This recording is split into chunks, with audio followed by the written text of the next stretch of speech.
जय हिंद मेरे प्यारे छात्र छात्राओं, कैसे हैं आप लोग। आई होप के अच्छे होंगे। आपकी जो स्टडी चलेगी बहुत बेहतरीन चलेगी। तो आज की क्लास में बात करेंगे क्लास 12 के हिंदी के मोस्ट वायरल ऑब्जेक्टिव क्वेश्चन जो आपके एग्जाम में आने वाला क्वेश्चन है। तो आप लोग अच्छे तरीके से एक एक क्वेश्चन को देखिएगा, क्योंकि आप सभी को पता है कि आपका एग्जाम जो है काफी नजदीकी आ चुकी है, काफी आपके करीब आ चुका है। तो आपको अच्छे तरीके से मेहनत करना होगा, एक भी क्वेश्चन को नहीं छोड़ना होगा। अच्छे तरीके से आप रिविजन करना शुरू कीजिए, क्योंकि आज का जितना क्वेश्चन लाए गए हैं क्योंकि रिविजन के तौर पर लाया गया है। ठीक है, तो आप कोशिश कीजिएगा सारे क्वेश्चन को किसी भी हाल में और किसी परिस्थिति में याद रखने के लिए। ठीक है, कोई भी क्वेश्चन को ना छोड़िएगा। ठीक है ना, तो चलिएगा बिना टाइम का क्वेश्चन की तरफ बढ़ते हैं। इससे पहले तुम सब क्लास को लाइक नहीं किया, क्लास को लाइक कर लेना, चैनल को सब्सक्राइब नहीं किया और सब्सक्राइब कर लेना सारे बच्चे। ठीक है, जो क्लास में नए हैं, जो पुराने, सारे बच्चे क्लिक करें, क्योंकि आज का क्लास जो है पूरा रिवीजन के तौर पर चलेगा और मोस्ट इंपोर्टेंट क्वेश्चन चलेगा, याद रखिएगा। ठीक है ना, कोई भी क्वेश्चन को ना छोड़ने का कोशिश कीजिएगा। ठीक है, चलिएगा हम क्वेश्चन की तरफ बढ़ते हैं। हमारे साथ आप लोग भी आंसर को लगाते चलिएगा, जहां डाउट पूछने का कोशिश कीजिएगा। जल्दी बतलाओ इसका आंसर क्या हो जाएगा। देख बाबू, कहा जा रहा है प्रेम के पीर के कवि कौन है, जल्दी से बतलाओ क्या हो जाएगा इसका आंसर। जल्दी 1 का आंसर बतलाओ। प्रेम के पीर के कवि कौन है, हमने बतलाया था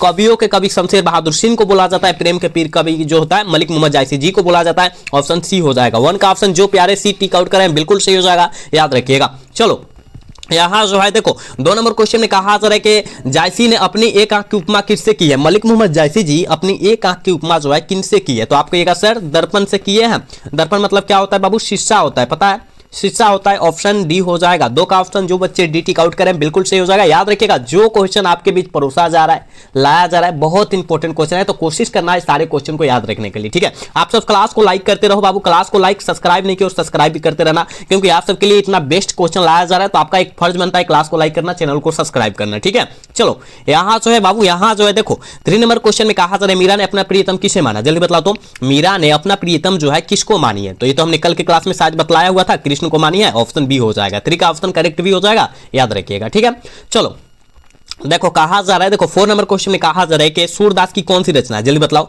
आप कहिएगा सर सूरदास की रचना पूछा जा रहा है, किनका, सूरदास की रचना पूछा जा रहा है। आप कहिएगा गुरुजी हम जानते हैं सूरसागर है। ऑप्शन सी हो जाएगा। 4 का ऑप्शन जो प्यारे सी टिक आउट करें बिल्कुल सही हो जाएगा। ठीक है, एक एक क्वेश्चन को देखना है, घबराना नहीं है, अच्छे तरीका से आंसर को टिक आउट करना है। ठीक है, चलो अगला क्वेश्चन का आंसर लगाओ क्या हो जाएगा। देखो ये भी काफी ज्यादा मोस्ट इंपोर्टेंट क्वेश्चन है। कहा जा रहा है कि सूरदास की रचनाओं की भाषा क्या थी। सूरदास जी की रचनाओं की भाषा जो थी वो क्या थी, जल्दी बतलाओ इसका आंसर क्या हो जाएगा। ठीक है, जल्दी बतलाओ इसका आंसर क्या हो जाएगा। जल्दी बतलाओ बाबू, सूरदास की रचनाओं की भाषा क्या थी बबुआ। आप कहिएगा सर हम जानते हैं वो रचना रचे हुए थे, ब्रज भाषा में रचे हुए थे। ऑप्शन बी हो जाएगा। देख लो बहुत इंपॉर्टेंट क्वेश्चन है बाबू। ठीक है, बहुत इंपॉर्टेंट क्वेश्चन है, जितना क्वेश्चन लाया जा रहा है बहुत इंपॉर्टेंट क्वेश्चन है। कोशिश करना है सारे क्वेश्चन को याद रखने के लिए। ठीक है, क्लास को लाइक करते रहो, काहे नहीं क्लास को लाइक कर रहे हो, क्लास को लाइक सब्सक्राइब करते रहो जितने बच्चे हो। ठीक है ना, इसका आंसर लगाओ क्या हो जाएगा।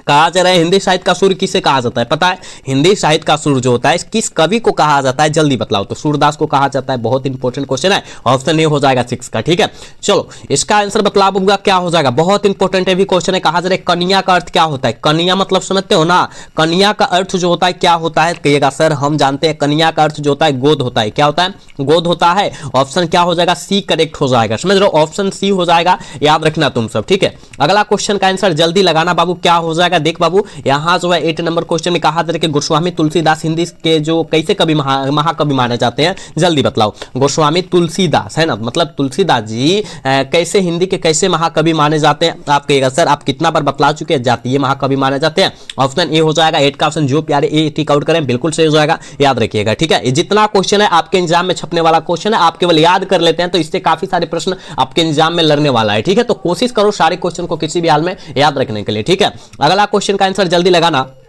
कहा जा रहा है 9 नंबर क्वेश्चन में कहा जा रहा है कि सूरदास के दीक्षा गुरु कौन थे, पता है बुआ। सूरदास के दीक्षा गुरु का नाम बतलाओ तो क्या हो जाएगा, करिएगा सर नरहरि दास थे। ऑप्शन करेक्ट बी हो जाएगा। 9 का ऑप्शन बी हो जाएगा, याद रखिएगा। ठीक है, चलो नेक्स्ट क्वेश्चन यहां जो है देखो 10 नंबर क्वेश्चन में कहा जा रहा है, देख बाबू कहा जा रहा है तुलसीदास का मूल नाम क्या था। जल्दी बतलाओ तुलसीदास जी का मूल नाम क्या था, जल्दी बतलाओ इसका आंसर क्या हो जाएगा। तुलसीदास जी का मूल नाम क्या था। आप कहिएगा सर हम जानते हैं मूल नाम यानी क्या, राम बोला है ना, राम बोला, राम बोला था। ऑप्शन क्या हो जाएगा, सी करेक्ट हो जाएगा। 10 का ऑप्शन जो प्यारे सी टिक आउट करें बिल्कुल सही हो जाएगा, याद रखिएगा। ठीक है, अगला क्वेश्चन का आंसर जल्दी लगाओ बाबू, क्या हो जाएगा। देख बाबू 11 नंबर क्वेश्चन में कहा जा रहा है कि काशी में कितने वर्ष रहकर तुलसीदास जी विद्या अध्यापन किए थे। काशी में कितने वर्ष रहकर तुलसीदास जी विद्या अध्यापन किए हुए थे, जल्दी बतलाओ तो क्या हो जाएगा। 11 का आंसर आप कहिएगा सर हम जानते हैं ये जो है 15 वर्षों तक रहकर। ऑप्शन बी हो जाएगा। ठीक है, 11 का ऑप्शन जो बच्चे बी टिक आउट करें बिल्कुल सही हो जाएगा। ठीक है, याद रखना है, एक एक क्वेश्चन को याद रखना है, कोई भी क्वेश्चन को नहीं छोड़ना है बाबू। ठीक है, चलो इसका आंसर लगाओ क्या हो जाएगा। देख बाबू 12 नंबर क्वेश्चन में कहा जा रहा है कि नाभा दास किसके समकालीन थे। नाभादास जी किसके समकालीन थे? आप सभी को पता है, सारे प्यारे बच्चे को पता है। कहिएगा सर हम जानते हैं तुलसीदास के समकालीन थे। ऑप्शन ए हो जाएगा, ठीक है, ऑप्शन ए हो जाएगा 12 का, याद रखिएगा, ठीक है। चलो अगला क्वेश्चन का आंसर लगाओ बाबू, क्या हो जाएगा? भक्तमाल किन की रचना है? पता है भक्तमाल जो है किन की रचना है? जल्दी बतलाओ क्या हो जाएगा, जल्दी बतलाओ। 13 का आंसर क्या होगा? कहिएगा सर नाभादास की रचना है भक्तमाल, याद रखिएगा, ऑप्शन ए हो जाएगा, ठीक है। साहित्य लहरी कहेगा, याद रखिएगा, तुलसीदास जी मारिएगा, ठीक है ना, सॉरी सूरदास जी मारिएगा, याद रखना, ठीक है। चलो बबुआ इसका आंसर बतलाओ तो क्या हो जाएगा? देख कहा जा रहा है बाबू, बीजक के रचयिता कौन है? जल्दी लगाओ तो, बीजक के रचयिता जो हो जाएंगे वो कौन हो जाएंगे? जल्दी बतलाओ। कहिएगा सर बीजक के रचयिता जो है कबीरदास है, बिल्कुल ऑप्शन बी हो जाएगा। 14 का ऑप्शन जो प्यारे बी टिक आउट करें, बिल्कुल सही हो जाएगा, याद रखिएगा, ठीक है। बाबू क्लास को लाइक करते रहो, इसमें कोताही नहीं करना है, क्लास को लाइक सब्सक्राइब करते रहना है, ठीक है ना। चलो यहाँ जो है देख बाबू 15 नंबर क्वेश्चन में कहा जा रहा है कि भूषण की कविता में कौन सा रस पाया जाता है? भूषण जी की कविता में बाबू कौन सा रस पाया जाता है? जल्दी बतलाओ, जल्दी बतलाओ तो क्या हो जाएगा? कहिएगा सर भूषण जी की कविता में हम जानते हैं सर ये जो पाया जाता है बी रस पाया जाता है, ऑप्शन बी हो जाएगा। 15 का करेक्ट ऑप्शन बी हो जाएगा, याद रखिएगा, ठीक है ना। अगला क्वेश्चन का आंसर जल्दी लगाना। देख बाबू कहा जा रहा है 16 नंबर क्वेश्चन में कहा जा रहा है निम्नलिखित में से कौन सी रचना जयशंकर प्रसाद की है? कौन सी रचना जो है जयशंकर प्रसाद जी की है? जल्दी बतलाओ। 16 का आंसर क्या हो जाएगा? ठीक है, कहा जा रहा है जयशंकर प्रसाद जी की रचना। उषा जो है शमशेर बहादुर सिंह की रचना है, अधिनायक जो है रघुवीर सहायक जी की रचना है, पुत्र वियोग सुभद्रा कुमारी चौहान की रचना है, लेकिन यहाँ जयशंकर प्रसाद के पूछा जा रहा है, तुम लोग कलम में हो जाएगा। यानी जो बच्चे ऑप्शन डी लगा रहे हैं बिल्कुल सही हो जाएगा, याद रखिएगा। 16 का ऑप्शन जो प्यारे ऑप्शन डी टिक आउट करें बिल्कुल सही हो जाएगा। बाबू आप लोग याद करते रहो, आप लोग याद करते रहो, जितना क्वेश्चन आपके बीच हम पड़ोसे है ना, आपके एग्जाम में आने वाला क्वेश्चन है, तो कोशिश करना है सारे क्वेश्चन को याद रखने के लिए, ठीक है ना, याद रखिएगा बाबू, ठीक है। इसका ऑप्शन डी होगा। चलो क्लास को लाइक करो सारे बच्चे, क्लास को लाइक करो, चैनल को सब्सक्राइब करो सारे बच्चे, ठीक है। इसका आंसर बतलाओ। कहा जाए जयशंकर प्रसाद का जन्म कहां हुआ था? जयशंकर प्रसाद का जन्म जो हुआ था कहां हुआ था? जल्दी बतलाओ। जयशंकर प्रसाद जी का जन्म पूछा जा रहा है, कहिएगा सर हम जानते हैं जन्म पूछा जा रहा है, यानी क्या वाराणसी में है ना। ऑप्शन क्या हो जाएगा? ऑप्शन सी करेक्ट हो जाएगा, याद रखिएगा। इसका आंसर लगाओ बाबू, क्या हो जाएगा? देख बाबू कहा जा रहा हो जयशंकर प्रसाद का महाकाव्य कौन है? जल्दी बतलाओ। जयशंकर प्रसाद का महाकाव्य का नाम बतलाओ, क्या हो जाएगा? 18 का आंसर। कहेगा सर जयशंकर प्रसाद का महाकाव्य का नाम हम जानते हैं गुरुजी, काम्यानी है, बिल्कुल ऑप्शन नहीं हो जाएगा। 18 का ऑप्शन जो बच्चा ए टिक आउट कर रहा है बिल्कुल सही हो जाएगा, ठीक है ना, बिल्कुल ऑप्शन नहीं हो जाएगा, याद रखिएगा। एक एक क्वेश्चन को देखिएगा, जहां नहीं बुझा रहा है पूछने का कोशिश जरूर कीजिएगा आप लोग, ठीक है। चलो इसका आंसर जल्दी लगाना बाबू, क्या हो जाएगा? देख बाबू 19 नंबर क्वेश्चन में कहा जा रहा है कंकाल उपन्यास किनकी रचना है? जल्दी बतलाओ तो कंकाल उपन्यास जो है किस लेखक की रचना है? जल्दी 19 का आंसर लगा दो, क्या हो जाएगा? कहेगा सर जयशंकर प्रसाद जी की रचना है, ऑप्शन डी हो जाएगा। 19 का ऑप्शन डी हो जाएगा, याद रखिएगा, ठीक है। अगला क्वेश्चन यहाँ जो है देख बाबू 20 नंबर क्वेश्चन में कहा जा रहा है कि सुभद्रा कुमारी चौहान का निधन कैसे हुआ था? सुभद्रा कुमारी चौहान का निधन जो हुआ था कैसे हुआ था? जल्दी से लगाओ तो इसका आंसर। सुभद्रा कुमारी चौहान का निधन पूछा जा रहा है, आप कहिएगा गुरुजी हम जानते हैं निधन कहा जा रहा है, कार दुर्घटना में हुआ था। कब हुआ था? 1948 में हुआ था, याद रखना है, घबराना नहीं है, सारे क्वेश्चन को अच्छे से याद रखना है, ठीक है ना। चलो अगला क्वेश्चन का आंसर जल्दी लगाओ। देख बाबू यहाँ जो है देख 21 नंबर क्वेश्चन में कहा जा रहा है सुभद्रा कुमारी चौहान का जन्म कब हुआ था? सुभद्रा कुमारी चौहान का जन्म जो हुआ था 16 अगस्त 1904 को हुआ था। निधन कब हुआ था? हमने बताया था कितना में? 1948 में, याद रखना। 15 फरवरी 1948 में निधन हुआ था, याद रखना, ठीक है ना। जितना हम क्वेश्चन बतला रहे आपके एग्जाम के लिए काफी ज्यादा इंपॉर्टेंट है, ठीक है। देखो कम समय में हम सारे क्वेश्चन को समाप्त करने का कोशिश करें, इसलिए थोड़ा सा क्लास फास्ट कर रहे हैं, ठीक है ना। चलो बाबू इसका आंसर लगाओ, क्या हो जाएगा? देख बबुआ कहा जा रहा है पुत्र वियोग किनकी रचना है? जल्दी बतलाओ तो पुत्र वियोग किनकी रचना है? कहिएगा सर पुत्र वियोग पूछा जा रहा है, सुभद्रा कुमारी चौहान जी की रचना है, ठीक है।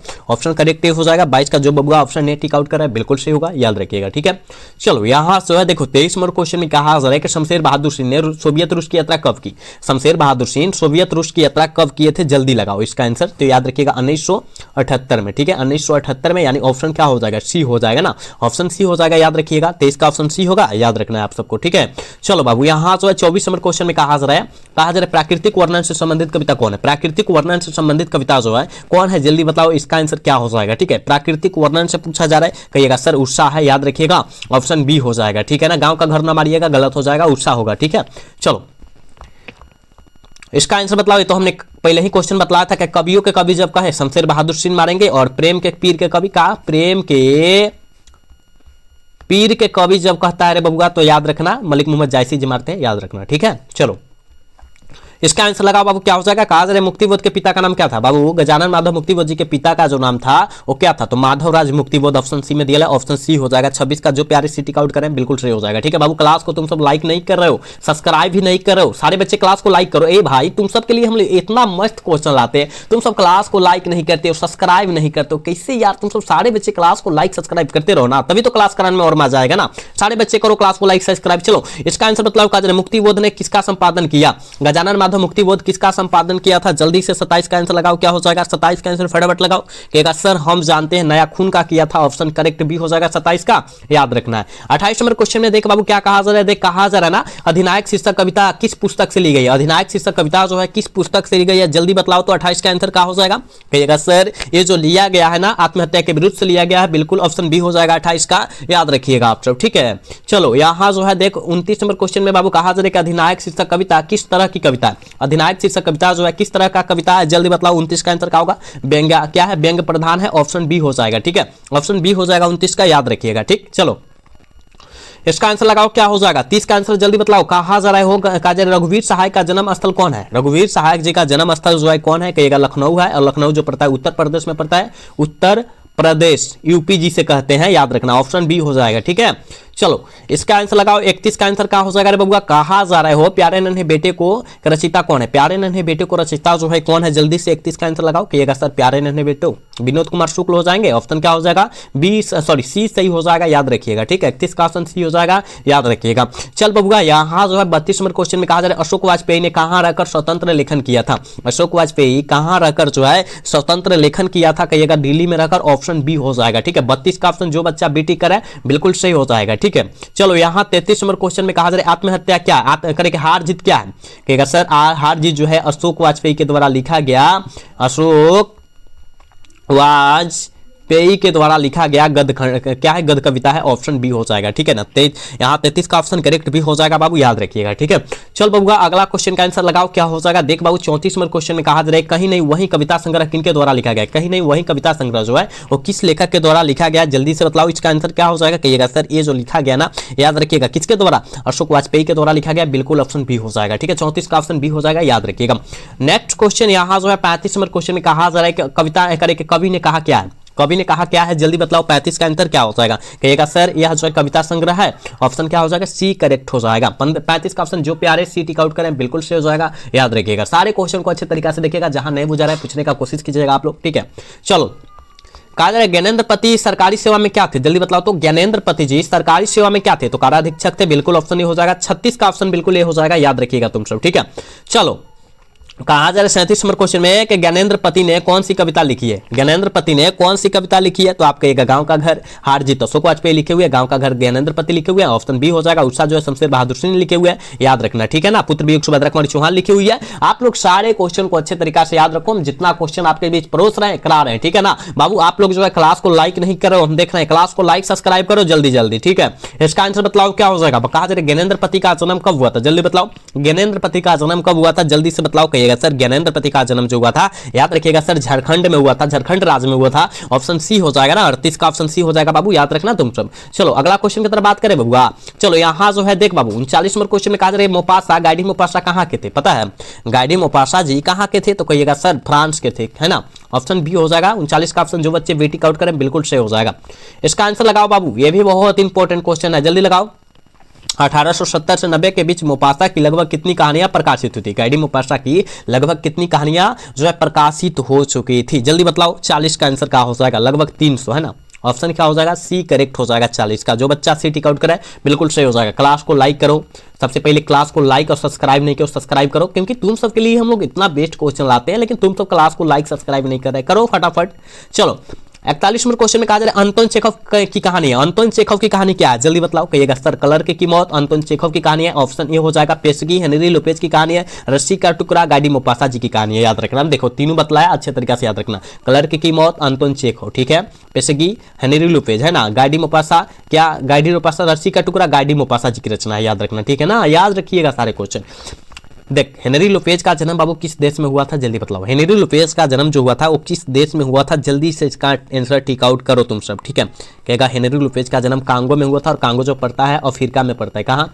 अफ्रीका में पड़ता है, याद रखना तुम सब, यानी ऑप्शन करेक्ट सी हो जाएगा, ठीक है ना। चलो अगला क्वेश्चन का आंसर लगाना क्या हो जाएगा? देख बाबू कहा जा रहा है हो हेनरी लोपेज का जन्म कब हुआ था? देख तो पूछा जा रहा है कि बाबू हेनरी लोपेज का जन्म कब हुआ था? कहिएगा सर हम जानते हैं, याद रखिएगा 1937 ईस्वी में हुआ था, ऑप्शन डी हो जाएगा 43 का, याद रखिएगा, ठीक है। चलो यहाँ 44 नंबर क्वेश्चन में कहा जा रहा है म का उच्चारण स्थान क्या है? म का उच्चारण स्थान क्या है? जल्दी बतलाओ। तो म कहते हैं ओष्ठ हो जाएगा, ऑप्शन बी हो जाएगा। 44 का ऑप्शन बी हो जाएगा, याद रखिएगा, ठीक है। चलो इसका आंसर लगाओ, क्या हो जाएगा? कहा जा रहा है बबुआ, देख कहा जा रहा है हिंदी में अनुवांशिक वर्णों की संख्या कितनी है। हिंदी में अनुवांशिक वर्णों की संख्या जो है कितनी है? कल के क्लास में हमने बताया था 5, यानी ऑप्शन क्या हो जाएगा? डी हो जाएगा 45 का। ठीक है, चलो इसका आंसर बताओ क्या हो जाएगा? करेक्ट। ज का उच्चारण स्थान क्या है? ज का उच्चारण स्थान क्या है? जल्दी लगाओ, ज का उच्चारण स्थान क्या है? 46 का आंसर जल्दी से करो, जल्दी करो, क्या हो जाएगा? कहिएगा सर ज का उच्चारण स्थान हम जानते हैं सर जी, तालुक, है ना। ऑप्शन का होगा बी हो जाएगा। इसका आंसर लगाओ, 47 का आंसर लगाओ। कहा जा रहा है बनावट के अनुसार शब्द के कितने भेद होते हैं? बनावट के अनुसार शब्द के कितने भेद होते हैं? तो 3 भेद होते हैं, पता है ना, 3 भेद होते हैं। कौन कौन होता है? कमेंट में बतलाओ, कमेंट में जरूर बतलाओ कौन कौन होता है, जल्दी बतलाओ, ठीक है ना। ऑप्शन सी हो जाएगा, ठीक है। चलो यहाँ जो है 48 नंबर क्वेश्चन में कहा जा रहा है रात्रि शब्द क्या है? कहिएगा सर रात्रि शब्द पूछा जा रहा है। रात्रि यानी रात्रि जो है, देखो जहां अगर तद्भव या तत्सम में, देखो थोड़ा सा बतला देते हैं, ठीक है ना, तत्सम और तद्भव बतला देंगे। देखो यहां जो होता है तत्सम, ठीक है, और यहां पर तद्भव, तद्भव, ठीक है ना। तो यहां जो है संस्कृत रूप आएगा, ठीक है, यहां संस्कृत रूप आएगा, यहां हिंदी रूप आएगा। कहने का मतलब है रात्रि, रात्रि क्या है? संस्कृत रूप है, यानी तत्सम हो जाएगा, समझ रहे हो ना। और तद्भव यही हम लोग रात कहते हैं, ए रात हो गई, है ना। यहाँ भोजपुरी में बोलेंगे यानी हिंदी भाषा में बोलेंगे उसे तत्सम कहेंगे, और यहाँ सॉरी तद्भव कहेंगे, और तत्सम जो है जैसे कि कृषि, कृषि है ना, हम लोग क्या कहते हैं? खेती के हम लोग क्या कहते हैं? कृषि कहते हैं। तो संस्कृत रूप हो गया, जैसे कि कृपा, है ना, कृपा, याद रखना कृपा, है ना। तो कृपा ये सब जो हो जाएगा, जहां संस्कृत रूप आए वहां तत्सम हो जाएगा, जहां और हिंदी रूप आए वहां पर तद्भव हो जाएगा, याद रखना, पूरा शॉर्ट में याद रखना। ऑप्शन सी हो जाएगा 48 का, ठीक है। अगला क्वेश्चन 49 नंबर क्वेश्चन में कहा जा रहा है बाबू के पगड़ी शब्द क्या है? पता है? पगड़ी ये बतलाओ क्या है? तत्सम है, देशज है, क्या है? आप कहिएगा ये सर हम जानते हैं। क्या पूछा जा रहा है? पगड़ी। पगड़ी हमारे देश के आन बान शान है, यानी हमारा देश का देशज भाषा है। ऑप्शन ए हो जाएगा, ठीक है ना। 49 का ऑप्शन नहीं होगा बाबू, याद रखना। चलो आज के क्लास के लास्ट क्वेश्चन है 50 नंबर क्वेश्चन है। कहा जा रहा है जिस खंडों का समर्थक न हो उसे क्या कहते हैं? जिन खंडों का समर्थक न हो उसे हम लोग क्या कहते हैं? तो न हो, खंडों का समर्थक न हो उसे हम लोग रूढ़ कहेंगे, और खंडों का समर्थक होता है उसे यौगिक कहते हैं। याद रखो, जहां खंडों का समर्थक नहीं होता है उसे रूढ़ कहते हैं, और जहां होता है वहां यौगिक कहते हैं। तो यहां नहीं हुआ है, इसलिए हम लोग ऑप्शन बी टिक आउट कर रहे हैं 50 का, याद रखिएगा, ठीक है ना। तो देखो हमने 50 क्वेश्चन बतलाया है, आप 50 में कितना सही कर पाए हैं ईमानदारी पूर्वक जरूर बतलाइएगा, एक भी क्वेश्चन को न छोड़िएगा, और कोई बच्चा झूठ नहीं बोलेगा, और सारे बच्चे ईमानदारी पूर्वक जो है आंसर लगाने का कोशिश करेंगे कि सर हम जो है इतना आंसर सही किए थे, ठीक है ना, याद रखना 50 में इतना किए थे। तो आज का क्लास कैसा लगा? अगर अच्छा लगा होगा तो चैनल को सब्सक्राइब और वीडियो को लाइक करना भूलिएगा। मिलेंगे अगला सेशन में। जय हिंद, जय Bharat, tata, bye bye, love you.